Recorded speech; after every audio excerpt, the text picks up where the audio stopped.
بسم اللہ الرحمن الرحیم۔ پروگرام اختلاف رائے کے ساتھ میں ہوں افتخار کاظمی۔ سابق حکمران جماعت پر کرپشن کے حوالے سے حکومت کا بیانیہ ناکام ہو گیا۔ نیب نے کرپشن کے الزام میں جتنی سیاسی شخصیات کو گرفتار کیا وہ آہستہ آہستہ ضمانت پر رہا ہو رہی ہیں، ان پر الزامات ثابت نہیں ہو پا رہے۔ حکمران جماعت کے بیانیوں کو سب سے زیادہ نقصان نیب نے پہنچایا ہے، جس نے تیاری کیے بغیر حکومت کے سیاسی مخالفین کو گرفتار کیا، یا پھر اپوزیشن کا یہ الزام کہ نیب حکومت کے دباؤ پر گرفتاریاں کرتا رہا ہے۔ حکومت نیب پر الزام لگاتی ہے کہ نیب تیاری نہیں کرتا، لیکن نیب کسی اور پر الزام لگاتی ہے۔ اب کوئی مانے یا نہ مانے، مگر سابق حکومت کے خلاف یعنی نواز شریف حکومت کے خلاف کرپشن کا بیانیہ انتقامی سیاست کا تاثر لے کر دفن ہو چکا ہے۔ حکمران جماعت نے اپنا سارا الیکشن اسی بیانیے کے زور پر لڑا تھا کہ وہ لوٹ مار کرنے والے سیاستدانوں سے قوم کا لوٹا ہوا پیسہ نکلوائیں گے، لیکن وقت نے یہ ثابت کر دیا کہ حکومت اپنے دیگر دعووں کی طرح اس دعوے میں بھی ناکام رہی ہے۔ 11 دسمبر 2018 کو گرفتار ہونے والے خواجہ برادران 1 سال 3 مہینے بعد بالآخر ضمانت پر رہائی پا گئے۔ خواجہ سعد رفیق اور خواجہ سلیمان رفیق کو نیب نے پیراگون ہاؤسنگ کیس میں عدالت کے احاطے سے اس وقت گرفتار کیا تھا جب وہ اپنی ضمانت قبل از گرفتاری میں توسیع کے لیے عدالت میں موجود تھے۔ سابق حکمران جماعت کے کئی رہنماؤں کو حکومت میں تبدیلی کے بعد مختلف کیسوں میں مختلف الزامات کے تحت گرفتار کیا گیا۔ سابق وزیر اعظم نواز شریف، سابق وزیر اعلیٰ پنجاب شہباز شریف، سابق وزیر اعظم شاہرخان عباسی، احسن اقبال، مفتاح اسماعیل اینڈ یو نیم مینی، کئی رہنما کو نیب نے مختلف الزامات کے تحت، اور یہ الزامات سنگین تھے، ان کے تحت گرفتار کیا گیا، لیکن کسی پر بھی الزام کیوں ثابت نہیں ہو سکا؟ مسلم لیگ نون کے رہنما حمزہ شہباز سمیت تمام بڑے لیڈران یعنی لیگی قیادت تمام کی تمام مختلف الزامات میں جیل کاٹنے کے بعد رہا ہو چکی ہے۔ اب یا پیپلز پارٹی کے خورشید شاہ ہے یا پھر مسلم لیگ نون کے حمزہ شہباز، ان کے علاوہ تقریباً تمام لوگ رہائی پا چکے ہیں۔ سابق وزیر ریلوے خواجہ سعد رفیق اور صوبائی مشیر سے خواجہ سلیمان کی گرفتاری ان کے بزنس پارٹنر کیسر امین بٹ کے اس بیان حلفی کے تحت کی گئی تھی، جس میں کیسر امین بٹ نے یہ دعویٰ کیا تھا کہ وہ خواجہ برادران کو 35 سال سے جانتا ہے۔ 1997 میں خواجہ سعد رفیق نے ان سے پراپرٹی کے کاروبار میں شمولیت کی خواہش کی اور ایک شخص ندیم ضیاء کو ان سے متعارف کرایا۔ ندیم ضیاء کو ساتھ ملا کر خواجہ صاحب اور کیسر امین بٹ نے ایک کمپنی بنائی، اس میں خواجہ سعد رفیق کی اہلیہ خواجہ سلیمان رفیق اور ندیم ضیاء کی اہلیہ کو پارٹنر بنایا گیا۔ بعد میں ایک نئی کمپنی ایئر ایونیو کے نام سے بنائی گئی، اس میں سے خواجہ سعد رفیق اور خواجہ سلیمان رفیق نے اپنا نام نکلوا لیا، تو ندیم ضیاء اور کیسر امین پارٹنر ہو گئے۔ 2003 میں اس کمپنی کا نام پھر تبدیل ہوا اور پیراگون سٹی رکھا گیا۔ خواجہ برادران پر اصل الزام یہ تھا کہ وہ پیراگون سٹی کے اصل مالکان تھے اور انہوں نے اپنے فرنٹ مین کے ذریعے کمپنی چلائی، زمین کے حصول اور دیگر معاملات کے لیے سیاسی اثر و رسوخ استعمال کیا۔ پیراگون ہاؤسنگ سوسائٹی میں نیب نے مبینہ فراڈ کا الزام عائد کیا۔ نیب نے یہ بھی کہا کہ ملزمان اپنا غیر قانونی ہاؤسنگ منصوبہ اپنے ساتھیوں کے ذریعے چلاتے رہے۔ غیر قانونی منصوبے میں توسیع اور تشہیر کے لیے عوامی عہدے کا استعمال کیا گیا۔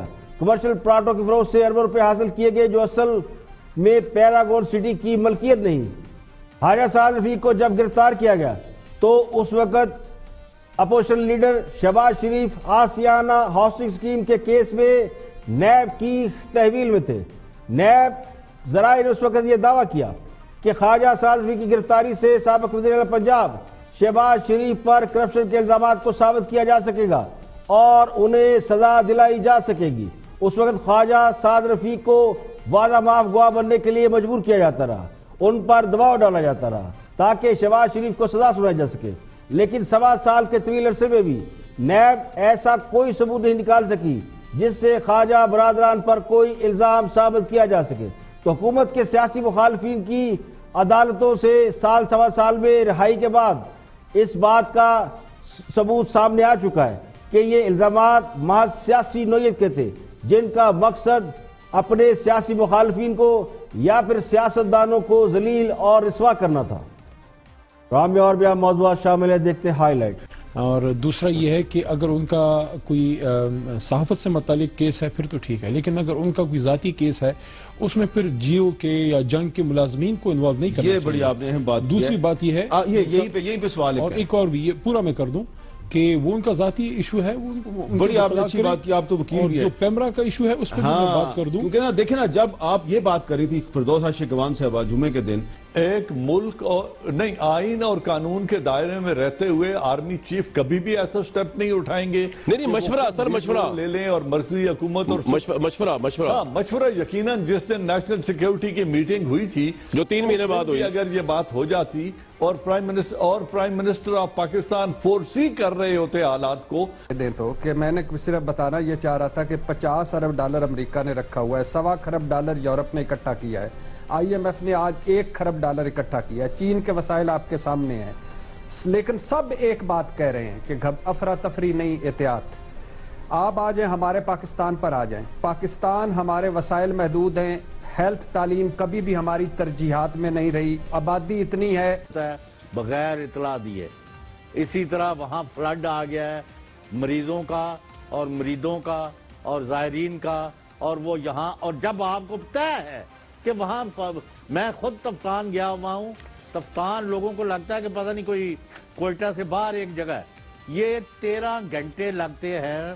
پاکستان میں کرونا کے 2 مریضوں کی ہلاکت کے بعد مختلف شہروں میں لاک ڈاؤن کر دیا گیا ہے۔ مردان میں سب سے پہلی ہلاکت ہوئی ہے، اس کے بعد واگا بارڈر 2 ہفتوں کے لیے بند کر دیا گیا ہے، جبکہ ملک بھر میں کرونا وائرس سے 2 کم از کم مریضوں کی ایسی اطلاع ملی ہے کہ جو اس مرض کی وجہ سے اپنی جان سے ہاتھ دھو بیٹھے ہیں۔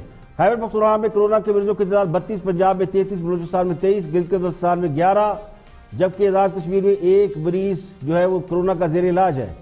خیبر پختونخوا کے حکام کے مطابق کرم ایجنسی میں 5، ڈیرہ اسماعیل خان اور مردان میں 3، جبکہ لوئر دیر، مالا کنڈ، پشاور اور ہری پور سے 1 مریض جو ہے وہ کرونا کا وہ سامنے آیا ہے۔ پاکستان میں سب سے زیادہ کرونا وائرس کے جو مریض ہیں وہ سندھ میں پائے جا رہے ہیں، اور سندھ میں 211 کیسز رپورٹ ہوئے ہیں۔ سکر میں 151، کراچی میں 59، حیدرآباد میں 1 شخص میں کرونا کی تشخیص ہوئی، جس کے بعد حکومت سندھ نے تمام سرکاری ادارے بند کر دیے۔ 3 اپریل تک سندھ کے 25 سرکاری محکمے اور ان کے ذیلی دفاتر بند رہیں گے۔ پرائیویٹ اداروں اور لوکل کونسل میں بھی تعطیل ہوگی۔ سندھ حکومت نے کرونا وائرس ریلیف فنڈ کے لیے صوبائی وزراء اور سرکاری ملازمین کی تنخواہوں میں کٹوتی سے متعلق نوٹیفکیشن جاری کر دیا ہے، جس کے مطابق گریڈ 16 تک کے ملازمین کی تنخواہ سے 5%، گریڈ 17 سے 20 تک کے افسران کی تنخواہ سے 10% اور 21 گریڈ کے افسران کی تنخواہ سے 25% اور گریڈ 22 کے افسران کی تنخواہوں سے 100% کٹوتی ہوگی۔ بلوچستان حکومت نے پاک ایران سرحد کے قریب تفتان کے مقام پر مزید 1653 زائرین کو اپنے متعلقہ صوبوں کی طرف روانہ کر دیا ہے۔ لیوی حکام کا کہنا ہے کہ 42 بسوں میں سوار زائرین کو پنجاب، خیبر پختونخوا، گلگت بلتستان اور آزاد کشمیر روانہ کیا گیا ہے۔ خیبر پختونخوا میں کرونا وائرس کے خدشات کے پیش نظر پولیو مہم بھی مؤخر کر دی گئی۔ کرونا وائرس نے جہاں دنیا بھر کی معیشت کو ہلا کر رکھ دیا، وہی پاکستان سٹاک مارکیٹ محفوظ نہیں۔ 100 انڈیکس گزشتہ 2 ہفتوں میں مسلسل گرافٹ کا شکار ہے۔ جمعرات کو انڈیکس گزشتہ 5 سال کی انتہائی کم ترین سطح پر آ گیا۔ پی سی ایل کے یعنی پاکستان کرکٹ بورڈ نے بھی پی سی ایل 2020 میں شریک 128 کھلاڑیوں، سپورٹ سٹاف، اراکین، میچ افیشل، براڈ کاسٹ اور ٹیم مالکان کے ٹیسٹ کیے اور ان میں کرونا وائرس نہیں پایا گیا، یعنی ٹیسٹ منفی آیا۔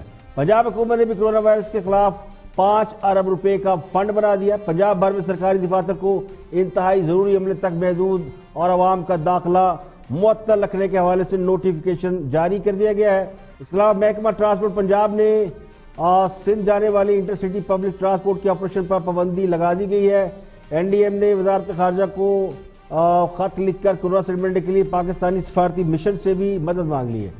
این ڈی ایم اے کے مطابق کرونا سے نمٹنے کے لیے 2 crore surgical mask, 20 lakh hand sanitizer, 1 lakh thermal guns, 2.5 lakh N95 mask کی ضرورت ہے، 10,000 ventilator, 1 lakh P C R lab kits, 50 lakh bio hazard bags بھی درکار ہے، 3,85,000 disposable shoe covers, 3,89,000 head covers بھی مانگے گئے ہیں، 500 موبائل ایکس رے مشین، 22,000 چشموں کی بھی ڈیمانڈ کی گئی ہے۔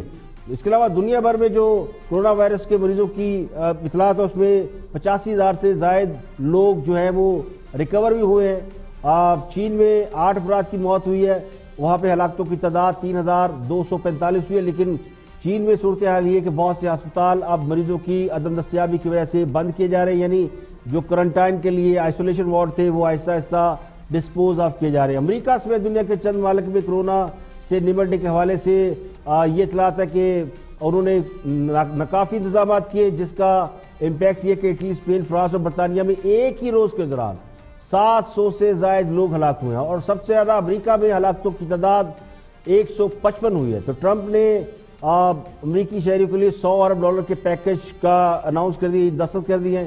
امریکہ میں ایک ہی روز میں 40 لوگ موت کے منہ میں چلے گئے، جبکہ 9000 سے زائد افراد شامل ہیں، ان میں امریکی اراکین کانگریس بھی شامل ہے۔ امریکہ کینیڈا کی سرحد بھی سفر کے لیے بند کر دی گئی ہے، جبکہ برطانیہ میں حفاظت کے لیے 20,000 فوجیوں کو تیار رہنے کا حکم دیا گیا ہے۔ اٹلی میں ایک ہی روز میں 475 افراد کی ہلاکت کے بعد وہاں اموات کی مجموعی تعداد 2978 ہوگی۔ ایران میں 1135، اسپین میں 638، فرانس میں 264 افراد اب تک اس موذی بیماری کی وجہ سے اس زندگی سے ہاتھ دھو بیٹھے ہیں۔ تو متحدہ عرب امارات نے تمام وزٹ ویزے بھی جو ہے وہ کینسل کر دی ہے۔ تو پوری دنیا میں لاک ڈاؤن کی صورتحال، اور پاکستان میں بھی آہستہ آہستہ اس کو ریلائز کر کے بہت سے معاملات میں ایکٹیویٹی جاری ہے اور لاک ڈاؤن کیا جا رہا ہے۔ یہاں پہ لیں گے بریک، اور بریک کے بعد واپس آئیں گے تو بہت ہی موضوعات آپ کے ساتھ شیئر کریں گے، ہمارے ساتھ رہیے گا۔ ویلکم بیک، آپ دیکھ رہے ہیں پروگرام اختلاف اور میں افتخار کاظمی۔ بریک کے بعد حاضر خدمت ہے، آگے بڑھتے ہیں، اور کرونا وائرس پہ حکومت کے اوپر بہت کرٹیسزم ہو رہا ہے، اسی پر بات کر رہے ہیں۔ رپورٹ کارڈ میں ارشاد بھٹی، ان کی گفتگو بھی سنتے ہیں، واچ دس۔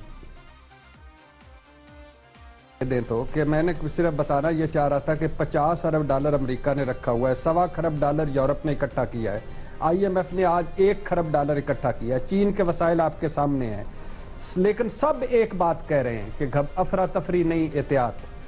آپ آ جائیں ہمارے پاکستان پر، آ جائیں پاکستان، ہمارے وسائل محدود ہیں، ہیلتھ تعلیم کبھی بھی ہماری ترجیحات میں نہیں رہی، آبادی اتنی ہے کہ 5واں گنجان ترین ملک ہے، ہمارا سوشل سیٹ اپ ایسا ہے کہ ہم ایک دوسرے سے کٹ کر رہ ہی نہیں سکتے، ایسے اکٹھے جڑے ہوئے ہیں، بازاروں میں، گھروں میں، ساروں میں احتیاط پاسبل ہی نہیں کرتے۔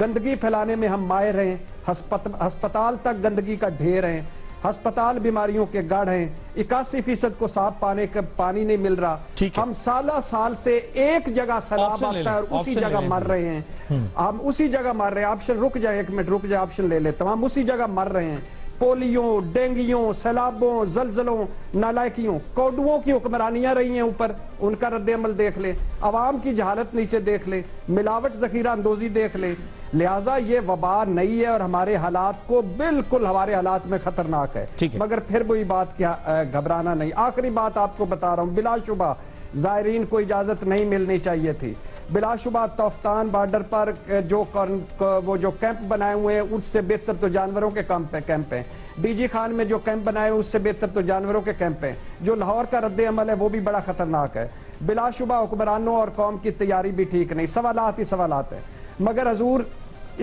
صرف کل برطانیہ میں 16 لوگ مرے، یعنی آپ یہ کہہ رہے ہیں کہ یہ سب کچھ خراب ہے لیکن اس کا ذمہ دار کوئی نہیں ہے، ٹھیک ہے، ہم سمجھ گئے آپ کی بات، آپ کا آپشن آ گیا۔ میں آپ کو بتاتا ہوں ذمہ دار کوئی نہیں ہے نا پھر، نہیں وجی صاحب آپ بتاتا ہوں، آپ کیوں وجی میں چھوٹی سی چیز کلیئر کرنا چاہوں گی، وقت کے درمیان بولیں گے نا، یہ تو نہیں ہو سکتا کہ آپ کو سارا پروگرام بولنے دوں۔ 4 منٹ آپ نے گفتگو سنی ہے تو سن لیں ایک مرتبہ کے لیے، آپ کو کیوں میں کہہ دوں عمران خان ذمہ دار ہے؟ میں نے تو 4 منٹ آپ بتائیں، میں سوال کر رہا ہوں، آپ چاہ رہے ہیں کہ 6 منٹ کی اور گفتگو ہو، ذمہ داروں کا نام نہ آئے، جواب لیں 6 منٹ، کون آپ کو کہہ رہا ہے 6 منٹ کی گفتگو؟ 6 منٹ کی گفتگو کون آپ سے چاہتا ہے؟ میں کہہ رہا ہوں کل برطانیہ میں صرف 16 لوگ مر گئے، امریکہ میں 16 لوگ مر گئے، فرانس میں 27، اٹلی میں 345، اسپین میں 151۔ کسی نے کہا ہے اپوزیشن وہاں لڑی ہے حکومت سے؟ حکومت اپوزیشن سے لڑی ہے؟ کسی نے کہا ہے کہ ان کے سندھ کا یہ حال ہے، ان کی حکومت کا؟ سب مل کر کر رہے ہیں بھائی جان، یہ سب مل کر کرنے کی پوائنٹ سکورنگ نہیں، سیاست نہیں، ہو گیا نہ نکالیں، سر، آپ نے دے دیا آپشن، نہ دیں، ایک دوسرے کے ساتھ مل کر کام کریں۔ سر دیکھیں، کرونا پھیلا، حکومت کا کوئی قصور نہیں، ڈینگی نے لوگوں کی جان لے لی، حکومت کا کوئی قصور نہیں، معیشت برباد ہو گئی، حکومت کا کوئی قصور نہیں۔ تو مجھے تو یہ ڈر ہے کہیں یہ نہ کہہ دے کہ قصور صرف نور جہاں مرحومہ کا ہے یا بلے شاہ سرکار کا ہے، کیونکہ دونوں کا تعلق قصور سے ہے۔ اگر بے سروپا باتیں کرنی ہو تو پھر ایسی ہی مثالیں دی جاتی ہیں۔ حکومت عوام سے جڑے تمام معاملات کی کسٹوڈین اور ذمہ دار ہوتی ہے۔ ہر مشکل اور آفت میں لوگ حکومت کی طرف دیکھتے ہیں، سرکار کی طرف دیکھتے ہیں، اس لیے گلے شکوے بھی سرکار سے ہی کیے جاتے ہیں۔ اگر لوگ اپنی حکومت سے گلہ نہیں کریں گے تو کیا امریکی صدر یا پھر نریندر مودی سے کریں گے؟ دنیا کو تو اس آفت نے اچانک لپیٹ میں لے لیا، یعنی چین میں یہ بیماری پھیلی یا اٹلی میں پھیلی یا نارتھ کوریا میں پھیلی تو یہ اچانک تھی۔ ہمارے پاس تو موقع تھا کہ تیاری کر لیتے، لیکن ہم تو پی ایس ایل میں لگے ہوئے تھے، میچ انجوائے کر رہے تھے، تو وہ تیاری نظر نہیں آئی۔ اگر تیاری نہیں کریں گے تو پھر لوگ شکوہ کس سے کریں گے، کس سے فریاد کریں گے؟ اب پتہ نہیں کچھ دوستوں کو اس بات سے کیا تکلیف ہے کہ وہ ہر بات پر حکومت کو بچانے کے لیے کود پڑتے ہیں۔ اچھی بات ہے، حکومت کو ڈیفینڈ کرنا کریں، لیکن حکومت کی خامیوں اور کوتاہیوں کی نشاندہی اس لیے کی جاتی ہے کہ اصلاح کی جائے، اور لوگ اصلاح اپنے لیے کراتے ہیں تو انہیں کون عقل مند کہے گا؟ یعنی جو کرونا کے وائرس کے مریضوں کو جہاز پر لے کر آئے اور جہاز کو اندر سے صاف نہیں کیا، یعنی کرونا کے جو سمپٹم تھے وہ جہاز کے اندر رہ گئے، تو نتیجہ یہ نکلا کہ ہر فلائٹ سے مریض نکل رہے ہیں، تو کیا اس میں بھی حکومت کا کوئی قصور نہیں؟ آگے بڑھتے ہیں اور گفتگو کرتے ہیں آن دی فرنٹ میں۔ کامران شاید گفتگو کرے بریگیڈیئر ریٹائرڈ اعجاز اعوان سے اسی حوالے سے کہ کیا یہ جو قرنطینہ بنائے جا رہے تھے ان کی ذمہ داری فوج کو دی جا سکتی تھی یا اور اداروں کو اس میں کانفیڈنس میں لیا جا سکتا؟ دیکھتے ہیں کیا فرماتے ہیں، واچ پلیز۔ بہت زیادہ جنرل صاحب مجھے ایک بات بتائیے کہ پاکستان آرمی جو ہے obviously اس کا ایک خاص امپیکٹ بھی ہے پاکستان کے اندر، اس میں کوئی دو رائے نہیں ہے، تو کیا فوج پرائم منسٹر کا ویٹ کریں گی کہ وہ کچھ ڈیسائیڈ کریں گے تب آئیں گے، یا وہ خود بھی سجیسٹ کر سکتے ہیں، وہ خود بھی سٹیپ فارورڈ کر سکتے ہیں؟ کیونکہ حالات جو ہیں وہ بڑے ایمرجنسی والے حالات ہیں، اور obviously میں آپ سے بالکل ایگری کرتا ہوں اگر پاکستانی فوج کو آپ پہلے انگیج کر لیتی گورنمنٹ اور وہ ایسا کرنٹین سسٹم بناتے ہیں کہ یہ وبائی مرض جو ہے جو جس کے متعلق میں اور بھٹی صاحب بھی ڈیبیٹ کر رہے تھے، یہ تفتان سے باہر پھیلتا ہی نہ، اور اتنی بھی ہمارے پاس ہوئے تو فوج خود نہیں سٹیپ ان کر سکتی، خود مشورہ نہیں دے سکتی، جو انفلوئنس ہوتا ہے پاکستانی فوج کا پاکستان میں دیکھیں اس کی بیس پہ؟ جی ایک ملک اور نہیں آئین اور قانون کے دائرے میں رہتے ہوئے آرمی چیف کبھی بھی ایسا سٹیپ نہیں اٹھائیں گے نہیں مشورہ سر، مشورہ لے لیں اور مرکزی حکومت اور مشورہ یقیناً جس دن نیشنل سیکیورٹی کی میٹنگ ہوئی تھی جو 3 مہینے بعد ہوئی، اگر یہ بات ہو جاتی اور پرائم منسٹر آف پاکستان فورسی کر رہے ہوتے حالات کو اور ان کو انفارم رکھا جاتا بہتر طریقے سے کہ بلوچستان میں حالات کیا ہیں یا تفتان سے کم از کم کتنے زائرین نے واپس آنا ہے، یہ ریکارڈ تو ہم سب فورن منسٹری کے پاس بھی موجود ہے، ان کے جو کونسلیٹ ہیں ایران کے ان کے پاس بھی موجود تھا، تو ہمیں یہ پتا ہونا چاہیے تھا کہ اتنے ہزار افراد ایران سے آنے تو ان کے آنے پہ ہم نے انتظامات کیا کرنا ہے۔ ایک نیگلیجنس ہے، ان ایفیشنسی ہے، لیکن آرمی کو اگر اس وقت انگیج کر لیا جاتا تو یقین یہی سوال میں رکھوں گا بھٹی صاحب کے آگے بھی، بدر عباس صاحب کے آگے بھی تھا اور اظہار صاحب کے آگے بھی، کیونکہ ابھی بھی obviously ہزاروں کی تعداد میں زائرین نے آنا ہے، تو ابھی بھی اگر فوج، میرا تو یہ ایمان کے حد تک یقین ہے اگر فوج کو آپ دے دیں معاملات تو بہترین کام ہو جائے گا، کیونکہ یہ حکومت جو ہے وہ تو پھر میں دیکھیں فوج کا جذبہ خیر سگالی اپنی جگہ پر، مگر میرے خیال میں کرونا وائرس ایک سیریس میٹر ہے اور یہ ایک بڑا خطرناک وائرس ہے۔ فوج کو اس سے محفوظ رکھنا ضروری ہے تاکہ فوج سرحدوں کی، ملک و قوم کی حفاظت کر سکے، ورنہ جو فوج معیشت پر سیمینار کرا سکتی ہے تو وہ کرونا وائرس کے حوالے سے بھی انتظامات کر سکتی ہے۔ اس میں کوئی شک نہیں کہ فوج جو بھی کام کرتی ہے وہ بڑے پروفیشنل پیشہ ورانہ طریقے سے اور مہارت سے کرتی ہے اور ایک ڈسپلن اور جذبے کے تحت کرتی ہے، لیکن یہ جو قرنطینہ بنانا ہوتا ہے یا کرونا کے مریضوں کو آئسولیشن میں رکھنا ہوتا ہے، یہ کون سا مشکل کام ہے؟ فوج کو اس معاملے میں ڈالنے سے خدا راستہ یہ بیماری اگر منتقل ہو جائے تو اس اور نقصان ہو سکتا ہے۔ تو میری رائے میں تو یہ کام سویلین حکومت کا ہے، طبی عملے کا ہے، یعنی پروفیشنل ڈاکٹروں اور پیرامیڈیکل سٹاف کا ہے۔ وہ علاج بھی کر سکتے ہیں اور علاج کے دوران خود اپنا خیال بھی رکھ سکتے ہیں۔ تو قرنطینہ بنانے کی ویسے بھی کوئی ایسی خاص ضرورت نہیں تھی کہ آپ کو کوئی تمبو لگانے تھے یا کرنے تھے۔ سرکاری عمارتیں ہر صوبے میں، ہر ضلع میں، ہر بارڈر پہ موجود ہے، انہیں عارضی طور پر خالی کرا کے انہیں قرنطینہ سینٹر بنایا جا سکتا تھا۔ اب بنایا جا رہا ہے لیکن اگر پہلے بنا لیتے تو زیادہ بہتر رہتا. آگے بڑھتے ہیں اور دیکھتے ہیں کہ ہمارے دوست کرونا وائرس کے حوالے سے ان کا کیا موقف ہے. Watch this.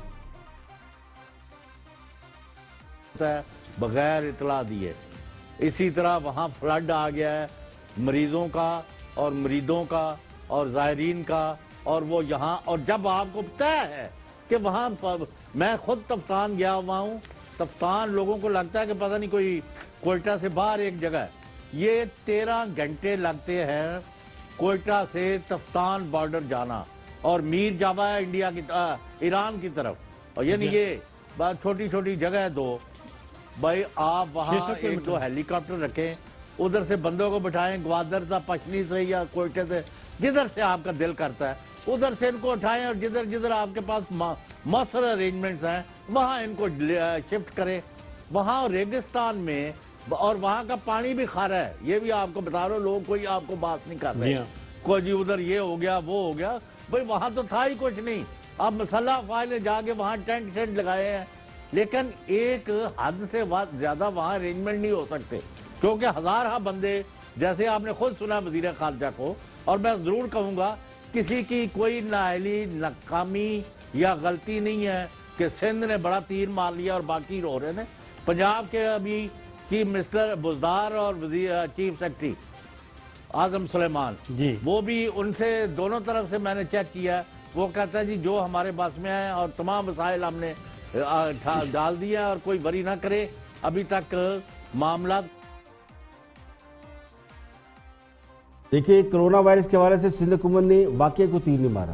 تیر تو انہوں نے مارا ہے جو صرف زبانی کلامی جمع خرچ کر رہے ہیں. ایک طرف حکومت یہ بھی کہہ رہی کہ یہ بڑا اہم موقع ہے، سیاست نہ کی جائے، قوم متحد ہو جائے، تو دوسری طرف ان کا حمایتی میڈیا اس بات پر نالا ہے کہ کرونا وائرس کے حوالے سے سندھ کو شاباش کیوں مل رہی ہے. یعنی پنجاب میں تو یہ حال ہے کہ سڑکوں پر حکومت نے بورڈ لٹکا دیے ہیں کہ ڈاکٹروں کی ہدایت پر عمل کریں، لیکن اس پر کوئی ایمرجنسی نمبر تک نہیں لکھا گیا. تو حکومت کا حمایتی میڈیا کرونا وائرس پر جس نیگلیجنسی کا مظاہرہ کرنے پر حکومت کو بیل آؤٹ کرنے کی کوشش کر رہا ہے، اس کی ضرورت نہیں ہے. حکومت کی اس حوالے سے جو نااہلی ہے وہ کھل کر سامنے آ چکی ہے. مجھے تو اب بھی اس بات کا خدشہ ہے کہ خدا نہ خواستہ پنجاب میں کوئی بڑا آؤٹ بریک نہ ہو جائے، کیونکہ پنجاب میں حکومت کی اب بھی کوئی تیاری نہیں ہے. میں آپ کو ایک رپورٹ بھی دکھاؤں گا تھوڑی دیر بعد. لیکن کرونا وائرس جب دنیا میں پھیل رہا تھا تو ہمارے پاس اس سے نمٹنے کے لیے تیاری کا بہت اچھا موقع تھا. تو یہ بات مان لینی چاہیے کہ ہم نے وہ موقع ضائع کر دیا. لیکن اب بھی اگر اقدامات کیے جائیں جس کے لیے سب لوگ مل کے بات بھی کر رہے ہیں، تو میرا خیال ہے کہ ہم بہت بڑے نقصان سے بچ بھی سکتے ہیں. یہاں پہ لیں گے ایک بریک، اور بریک کے بعد جب واپس آئیں گے اور بھی ہم موضوعات آپ کے ساتھ شیئر کریں گے. ہمارے ساتھ لیں گے. Welcome back. آپ دیکھ رہے ہیں پروگرام اختلاف رائے، میں افتخار کاظمی بریک کے بعد حاضر خدمت ہیں. اب آپ کو دکھائے پنجاب میں کیا کام ہو رہا ہے، لاہور میں کرونا سینٹر، کرونا کے حوالے سے کیا کام ہو رہا ہے. ویسے تو ہمارے کچھ دوست کہتے ہیں جی بڑا کام ہو رہا ہے، وزیر اعلیٰ پنجاب صاحب بہت کام کر رہے ہیں. یہ آپ دیکھ رہے ہیں یہ بھینسیں ایک جوہڑ کے پاس کھڑی ہیں، اور یہ پورا ایک جوہڑ کا منظر نظر آ رہا ہے، گندا پانی. یہ دراصل کرونا کیئر سینٹر ہے، یعنی ایک طرف جوہڑ ہے اور اس کے ساتھ کرونا کیئر سینٹر کی بلڈنگ ہے، متصل ہے. یعنی یہ دیوار اس جوہڑ کے اندر سے اٹھی ہے. یہ PKLI بڑی مشہور ایک یہاں پر ریسرچ سینٹر ہے کڈنی کے حوالے سے، اور پچھلے دور حکومت میں بہت ڈسکس ہوتا رہا. جب جسٹس ثاقب نثار صاحب چیف جسٹس تھے تو انہوں نے اس بڑی لیدیں کی تھی. تو یہ آپ دیکھ رہے ہیں کہ یہ بالکل اگر دکھا سکیں آپ تو یہ الگ الگ خیر دکھا رہے ہیں، لیکن یہ ایک ہی ہے. اسی دیوار کے ساتھ یہ جوہڑ ہے. یعنی بلڈنگ بنا دی آپ نے، ایک بلڈنگ جو کڈنی سینٹر کی بلڈنگ کو خالی کرایا ہے، اس کو آپ نے آئسولیشن کے طور پر ایک کرنٹینہ بنا دیا. وہاں پہ نہ ڈاکٹر ہے نہ کوئی وہاں پہ علاج کرنے والا ہے. اور سب سے اہم بات یہ کہ آپ نے ایسی گندی جگہ بنایا کہ جہاں اگر کوئی مریض نہیں بھی ہے، یعنی بیمار نہیں بھی ہے، اور آپ نے لوگوں کو وہاں رکھا ہے، تو جو قریب سے جتنی وہاں پہ گند ہے، جتنا وہاں پہ ڈسٹ ہے، اور جو جوہڑ کا پانی ہے جہاں بھینسیں نہا رہی ہیں، وہ کتنا افیکٹ کرے گا وہاں کے لوگوں کو.